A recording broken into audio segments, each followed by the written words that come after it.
Attention pro athletes. Want to secure your financial legacy and thrive off the field?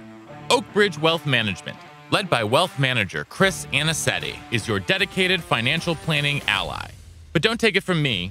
Take it from the Dallas Cowboys' Tyler Biadasz. He says, Chris set goals financially and has been incredibly impactful in my journey in the NFL. Experience our customized, comprehensive approach, trusted by top NFL players.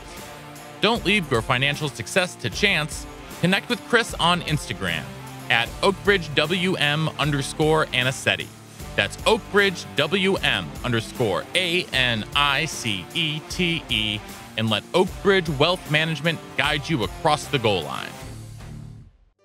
Bernstein again, big opening, pass 5, pass 10, Bernie's a man, and he goes all the way to the 15-yard line.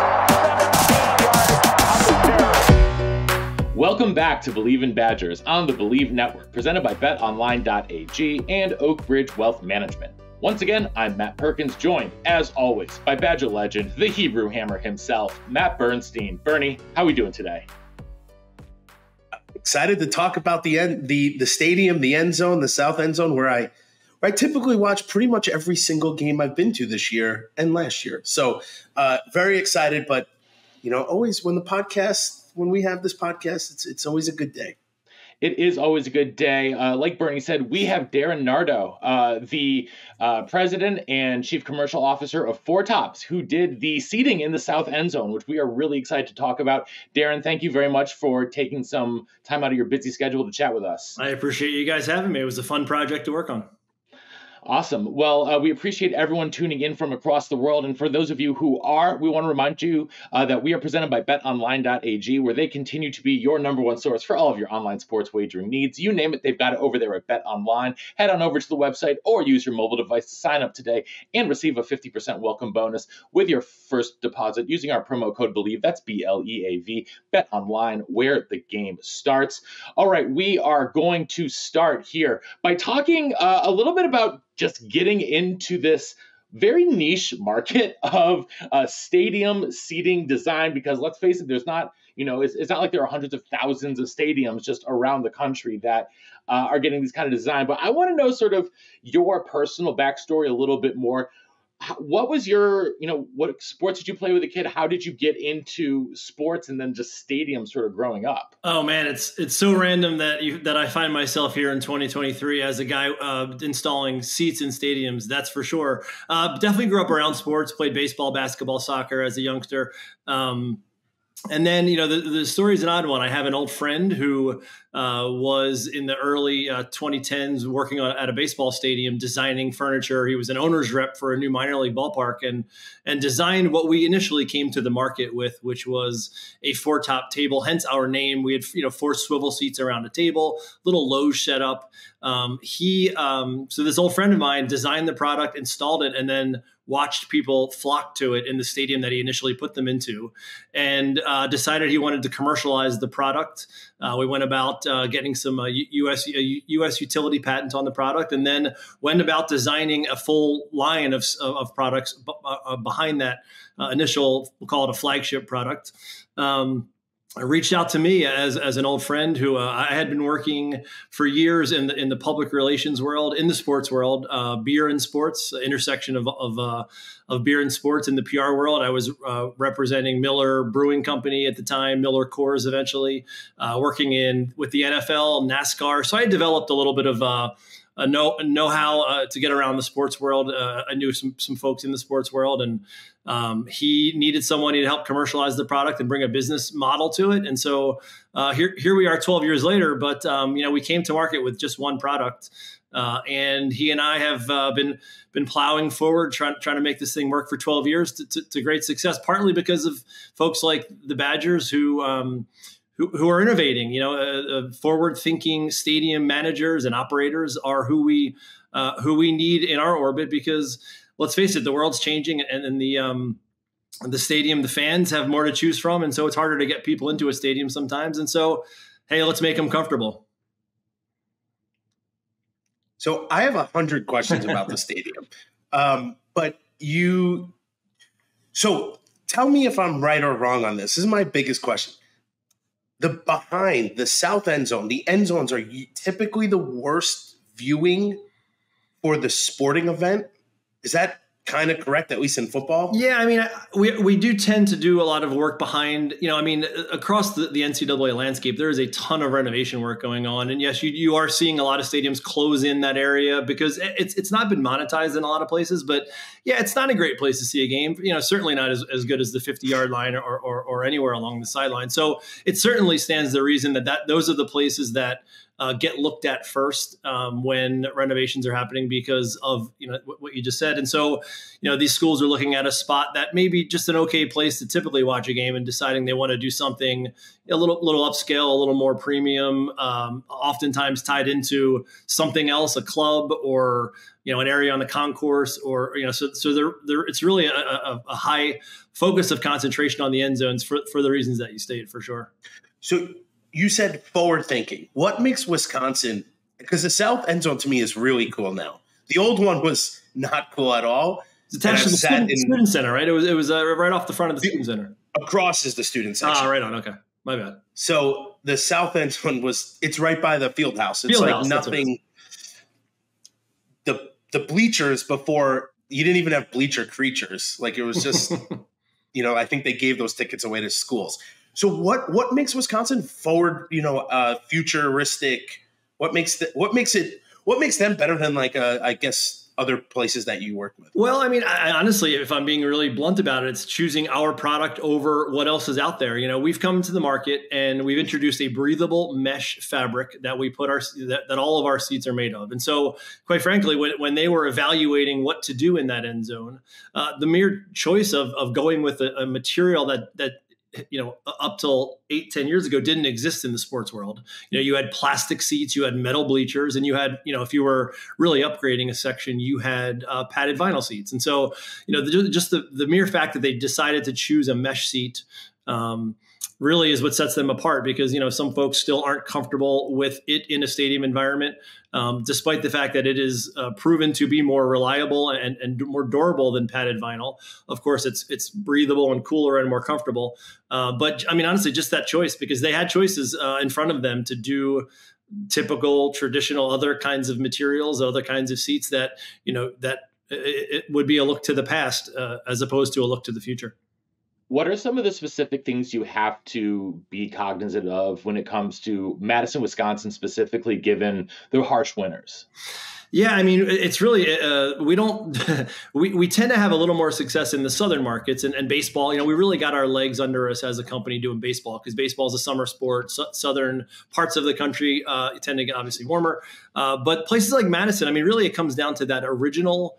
The days that we were engineering this product to be in the sports world, we really had to look at every environment and try to make something that was going to last in all those environments. And so it really comes down to over engineering, making more, so we have a particularly strong seat.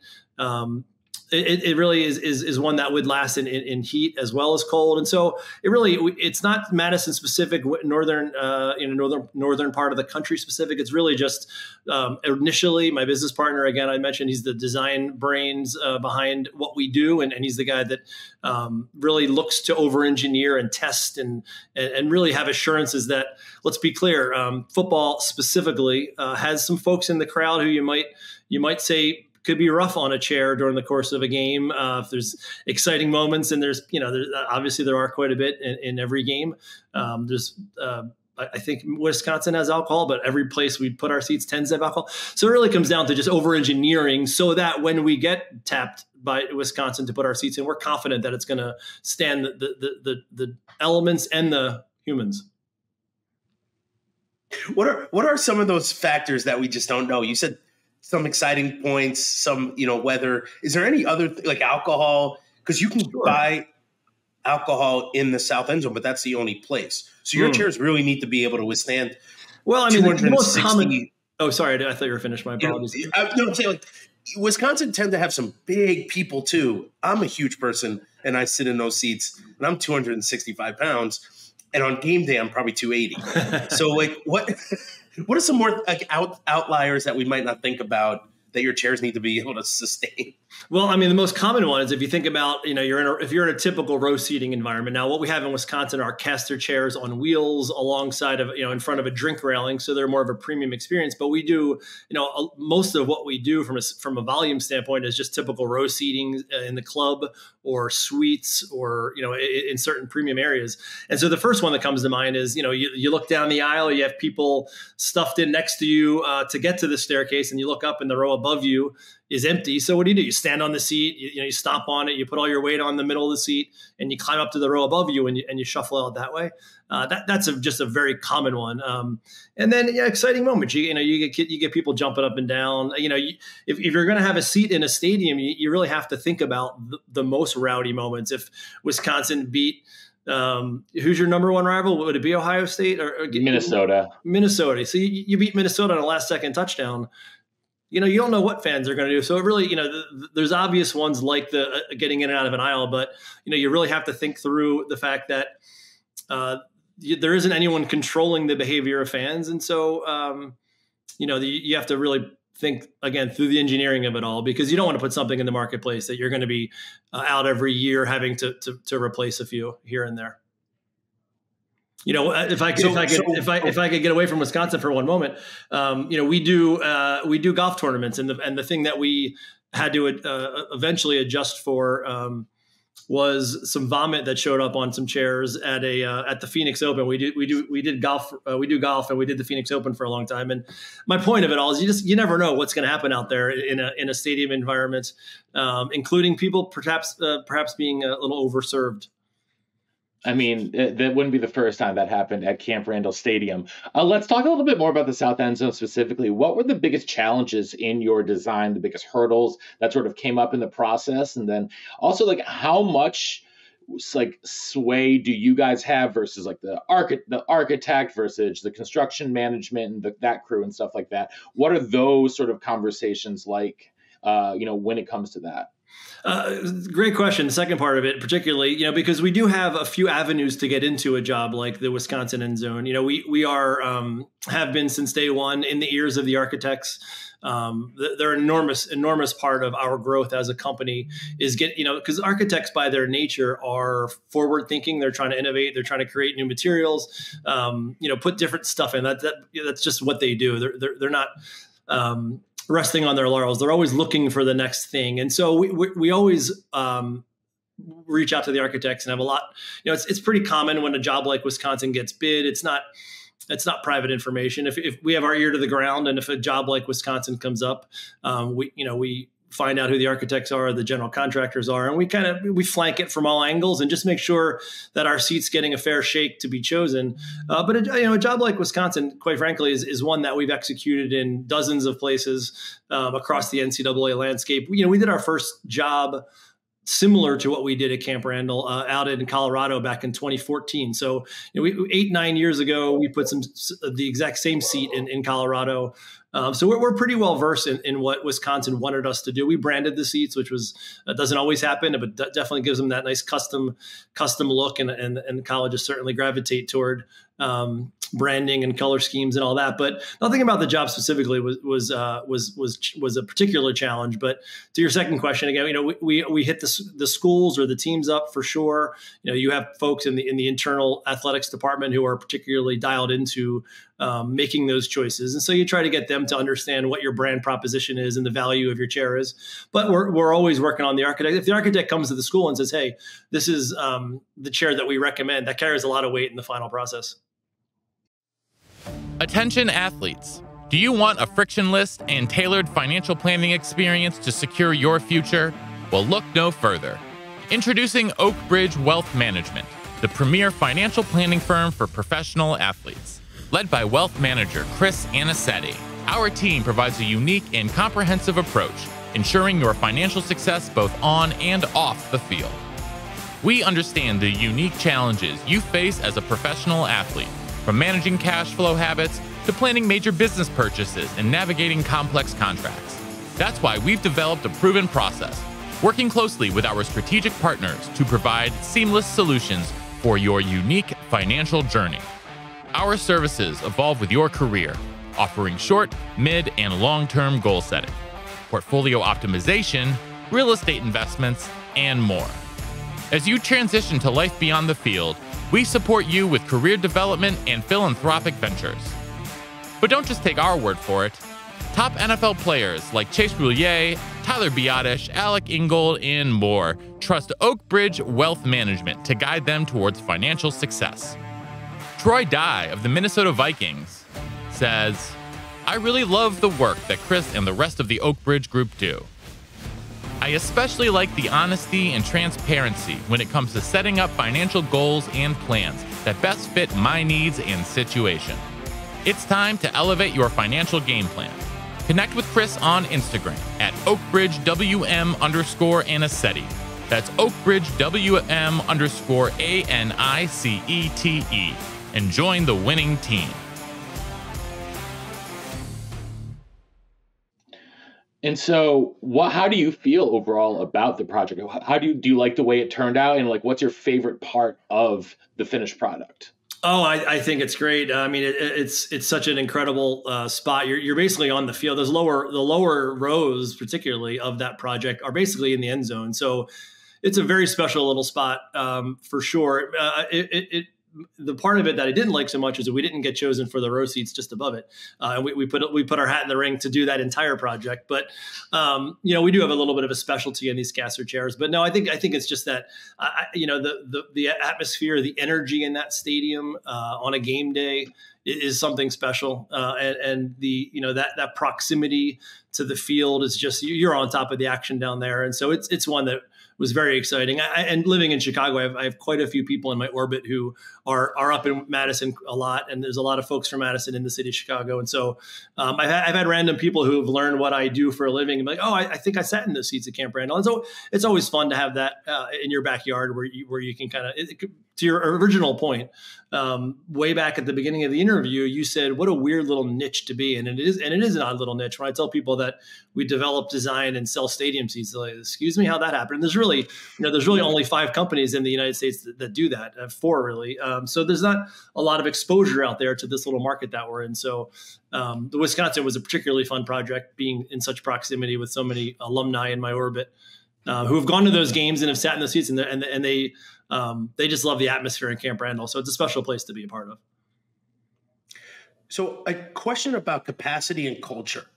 Most of our stadium outside of some of the suites in the South Endzone are benches, right? Steel benches. They are not that comfortable to sit in. And they put some vinyl, seats that you can put on that, like, my mom brings to like anywhere she goes so she can sit comfortably. Is that a culture thing that you think will never go away? Like Wisconsin will never go away from? And then capacity, if we change the benches, what happens to our 80+ thousand? Do we drop by 5,000? Do we drop by 1,000? I always try to figure that out if we put seats that are more comfortable in the stadium. It's a great question. And there's a couple ways I want to go with that question. One is, so most colleges, most college football stadiums do have a preponderance of those metal bleachers. They are being removed across the country in swaths here and there to upgrade the experience. And it does inevitably reduce capacity in most places. But what's really relevant is that most stadiums, almost all of them, have some room to give a little capacity back these days. I mean, your rivalry games fill up and it's crazy, but many of the big schools don't sell out a lot of their games. I mean, there's some old school outliers there that just will not reduce their seat count. But what's been fascinating from our perspective is that more and more colleges are willing to say, you know what, we can lose 500 seats, 1,000 seats, a few thousand seats, because we're going to drive more revenue with better seating products, which is really our brand proposition. The value in our products are that we're providing fans such a level of comfort and uniqueness. We have seat table combinations, all kinds of products that tend to really elevate the experience. And so, you can make more money by selling fewer seats in a lot of cases, in most cases. And so it really comes down to the individual school's tolerance to lose a little bit of capacity. Now, the other part of that I think about when you ask that question is, we actually do that those bleacher seat backs that you see around the stadium in Wisconsin. Those are companies like ours go in and lease those seats to the school, and then they sell them to their fans to put onto the bleacher to make it a more comfortable experience. The dirty little secret is if those are typically allotted 18 inches for a fan, it's a pretty tough little cubic space to fit in. I mean, I don't know how that's a good experience for anybody to be wedged into those little spots. But we've had the conversation. I won't name names, but I've had more than one school say to me, "Hey, if we really looked at this and really remanifested this, we're probably not giving everybody even those 18 inches, and we probably get ourselves in a little bit of trouble if we try to remanifest this with different seats or with different bleacher attachments, et cetera." So, it really comes down to an individual school's tolerance to reduce capacity. Because yes, in any case that you take a bench out and you put something else in, you are going to reduce capacity. But oftentimes, again, more and more frequently and with more urgency and on a larger scale, that's happening across the college landscape for sure. And it's not surprising. It's just a different environment. I mean, the younger sports fan or most sports fans, there's more choice and there's more things to do on any given point in a day or a week. And so it's just inevitably harder to get more people to come into the stadiums on a regular basis, buying season tickets and such. So it really is pretty universal that schools will not just out of hand discount the idea that they're going to reduce seats. It's not a non-starter, as it probably was not all that long ago, to say, hey, what if we reduced our seat count? So just going off of that, then what do you think, or what innovations I should say, are on the horizon in the next, 10, 15, 20 years for not just in-stadium seating, but in-stadium entertainment at large? Well, I mean, there's a few things. I mean, stadiums are more and more frequently breaking up the bowl and doing a number of different things. A couple of examples from our past, I think, really can answer that question. I remember being in Jacksonville. The Jaguars have been clients of ours for 10, 11 years. And I remember putting seats in, and they were at the same time putting in a new video board, which at the time was maybe the biggest in the league. And I was talking to their front office, and they said, "Hey, we're going to put red zone on some of these, on some of these panels in this TV in the end zone." And at the time, it felt a little groundbreaking because, the old adage is, you keep everyone dialed into the game that you are there to see. And that mindset has changed. And so, there's more and more folks who just accept the fact that, hey, if my fans are maybe going to come more if they can also follow their fantasy team up on the screen in the corner of the stadium, or, one part of that video board. So I think things like making sure folks have other options as well while they're in the stadium. The Atlanta Braves, we put a lot of seats in thousands of seats in the Atlanta Braves new stadium when they built Truist Park. Was SunTrust Park, now Truist Park, back in 2017. And two things stood out to me there. They have, bars and restaurants being around the stadium is absolutely on trend and will just continue to be a bigger part of stadiums, where you can have folks gathering, having a drink, talking, socializing. There's a game going on that you sometimes pay attention to, you sometimes don't. Football is different than baseball, obviously. The level of excitement and the steadiness of action varies from sport to sport, but the Braves also, so they had what's called the Chop House out in right field, and it's a bar, and it's a bunch of people hang out there, and it's a young crowd, and they're socializing, and they're out for the night, and there's a baseball game going on, and some might roll down into the bar stools and pay more attention than others, but that is a trend that is not going away, and I think you're going to see stadiums broken up more and more and more to have less of the stuffed in row seating and more of these gathering space options. I mean, that's I'm not saying anything that folks in the industry would not agree with.